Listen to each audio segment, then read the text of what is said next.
Hello বন্ধুরা, খুবই খুশির খবর একটা নিয়ে এসেছি। আপনারা খুশির খবরটি শুনলে খুবই আনন্দিত হবেন। সেই খুশির খবরটি হলো, রোজভ্যালি কোম্পানিতে যে সমস্ত আমানতকারী টাকা রেখেছিলেন, যারা ভাবছিলেন যে এই কোম্পানিতে আর টাকা ফেরত পাওয়া যাবে না, সেই খবরটি আজকে আমি নিয়ে এসেছি। যে খবরটি খুবই খুশির খবর, এবং সেই খুশির খবরটি আবারও রিপিট করছি, রোজভ্যালি কোম্পানিতে টাকা ফেরত দেওয়া হচ্ছে।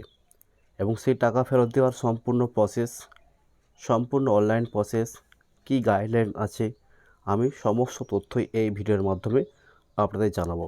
আপনারা ভিডিওটি স্কিপ না করে সম্পূর্ণ দেখবেন, তাহলে আপনারা বুঝতে পারবেন এবং আপনাদের টাকা আপনারা অবশ্যই ফেরত পাবেন। এই টাকা ফেরত পাওয়ার সমস্ত তত্ত্বাবধান করছে হাইকোর্ট, মাননীয় হাইকোর্ট। হাইকোর্টের তত্ত্বাবধানেই এই সম্পূর্ণ প্রসেসটা চলছে। প্রথমে আপনারা একটি গুগল ক্রোম ব্রাউজারে আসবেন, দিয়ে লিখবেন রোজভ্যালি এডিসি ওয়েবসাইট। তারপর দেখবেন রোজভ্যালি অ্যাসেট ডিসপোজাল কমিটি বলে যে লিঙ্কটি আসবে, সেই লিঙ্কটিতে আপনারা ক্লিক করবেন। ক্লিক করার পরেই দেখবেন কর্নের দিকে একটি থ্রি ডট আসবে, সেই থ্রি ডটে ক্লিক করবেন।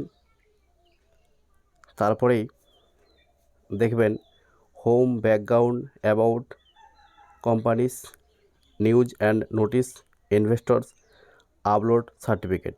এই যে অপশানগুলো আসছে, এই অপশানগুলোর মধ্যে একেবারে নিচের দিকে অপশানটা আপলোড সার্টিফিকেট আপনারা ক্লিক করবেন। আপলোড সার্টিফিকেট ক্লিক করার পর দেখবেন প্রথমেই তিনটি অপশান আসছে, investors, nominee and others.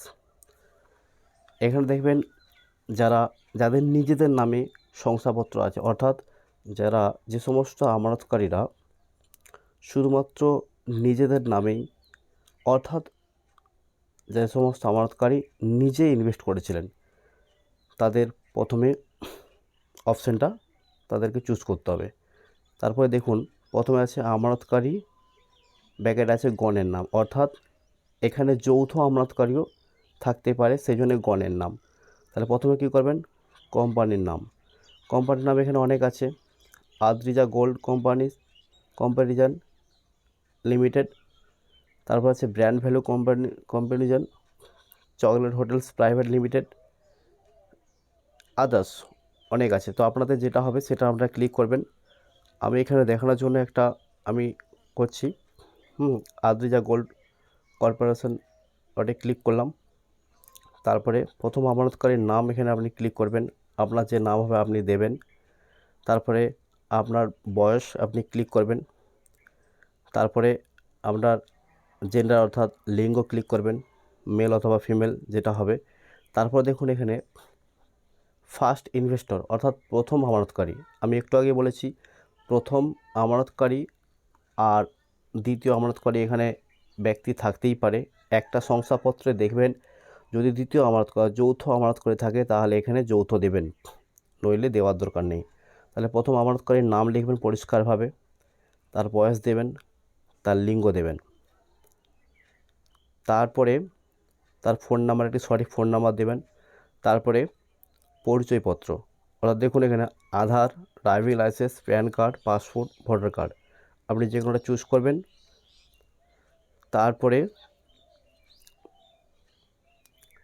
Aadhaar card নম্বরটা যেটা আপনি চুজ করলেন তার নম্বরটা দেবেন। এবারে দেখুন এই যে দ্বিতীয় যৌথ আমানতকারী, অর্থাৎ ওই শংসাপত্রে অর্থাৎ সার্টিফিকেটে যদি আপনার যৌথভাবে করা থাকে, অর্থাৎ আপনি যে টাকাটা ইনভেস্ট করেছিলেন সেটি যৌথভাবে করেছিলেন, তাহলে এখানে যৌথ আমানতকারীর নামটা দেবেন, এজ দেবেন, লিঙ্গ দেবেন, ফোন নাম্বার দেবেন, আইডেন্টি প্রুফ দেবেন, ঠিক যেভাবে আপনার প্রথমটাই করেছিলেন।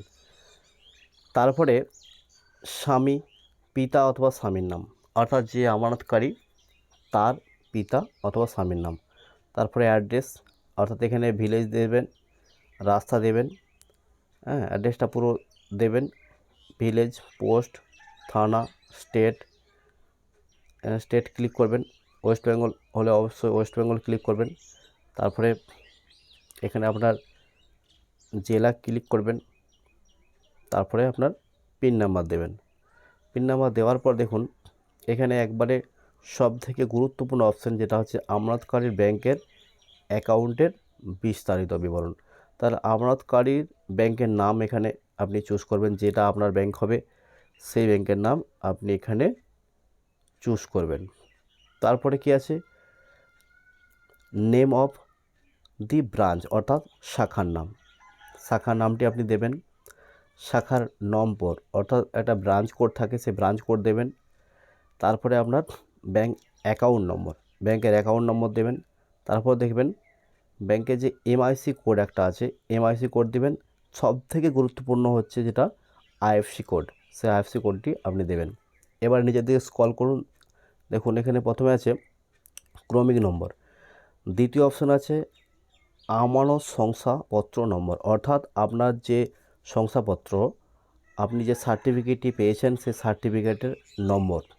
2 নম্বরে আছে কার কার নামে শংসাপত্র, অর্থাৎ এখানে যদি আমি আপনার শংসাপত্রে 2 লোকের নাম থাকে তাহলে 2 জনের দেবেন, নইলে 1 জনের দেবেন। আমি একটু আগে বলেছিলাম যে যৌথ আমানতকারী হলে যৌথ আমানতকারী কিন্তু আপনাকে দিতে হবে।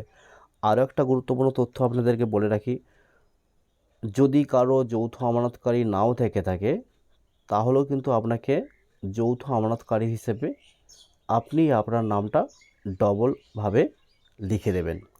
বুঝতে পেরেছেন? এবার আসুন আমানতের তারিখ, অর্থাৎ আপনি যে টাকাটা ইনভেস্ট করেছিলেন সেই ইনভেস্টের তারিখটা আপনাকে ওখানে লিখতে হবে। তারপরে আমানতের পরিমাণ, অর্থাৎ আপনি কত টাকা এই কোম্পানিতে জমা রেখেছেন। তারপরে আছে আমানত শেষ হওয়ার তারিখ, অর্থাৎ যে টাকাটা আপনি জমা রেখেছেন তার ম্যাচুরিটির ডেট, অর্থাৎ আপনি কবে টাকাটা ফেরত পাবেন তার একটা ডেট থাকবে, সেই ডেটটা আপনি ওখানে লিখে দেবেন। কোম্পানি থেকে কত টাকা পাওয়া গেছে, অর্থাৎ আপনি যে টাকাটা রেখেছিলেন সেই টাকাটা কি আপনি কোনো ফেরত পেয়েছিলেন, তার 10%, 20% বা 50%। যদি পেয়ে থাকেন তাহলে তার পরিমাণটা লিখবেন, যদি না পেয়ে থাকেন তাহলে এখানে 0 লিখবেন।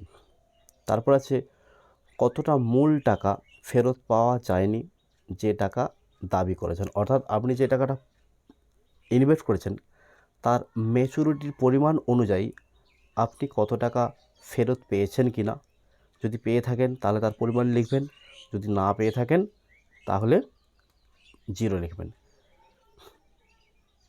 বা যে কতটা মূল টাকা ফেরত পাওয়া যায়নি, অর্থাৎ এখানে আমি একটু ভুল বললাম, অর্থাৎ সে টাকাটা আপনি যে যত টাকা প্রাপ্য আপনার ম্যাচুরিটি সেটা আপনি এখানে লিখে দেবেন।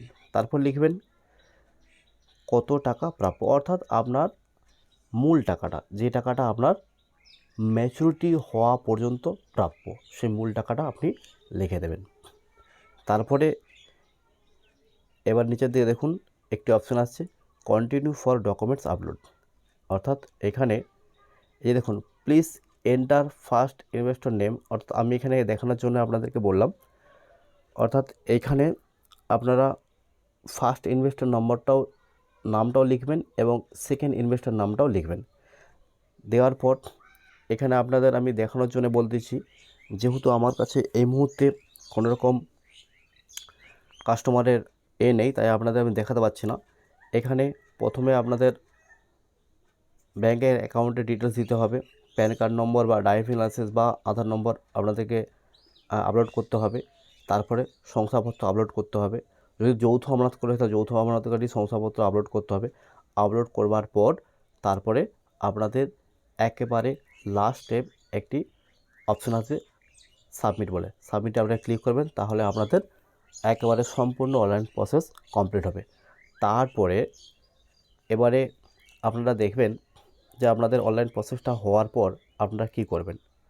দেখো সেই 3 ডটে ক্লিক করবেন, ক্লিক করবার পর দেখুন এখানে ইনভেস্টর বলে একটি অপশান আছে, এই অপশানে আপনারা ক্লিক করবেন। এই অপশানে ক্লিক করলে আপনারা দেখতে পাবেন যে আপনারা যে অনলাইনটা করেছেন তার স্ট্যাটাসটা।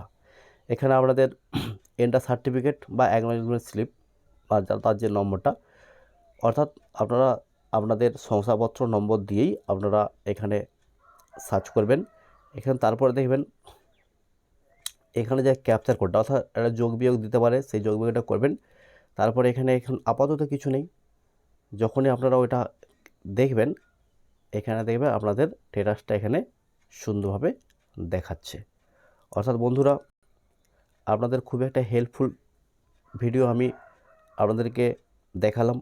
যদি আপনাদের ভালো লাগে, যদি আপনাদের উপকারে লাগে, তাহলে অবশ্যই ভিডিওটি লাইক করবেন, শেয়ার করবেন, অবশ্যই বন্ধুদেরকে শেয়ার করবেন এবং সবার মাধ্যমে ছড়িয়ে দেবেন। আর যদি সত্যিই হেল্পফুল মনে হয় তাহলে চ্যানেলটিকে সাবস্ক্রাইব করতে একদমই ভুলবেন না। নমস্কার।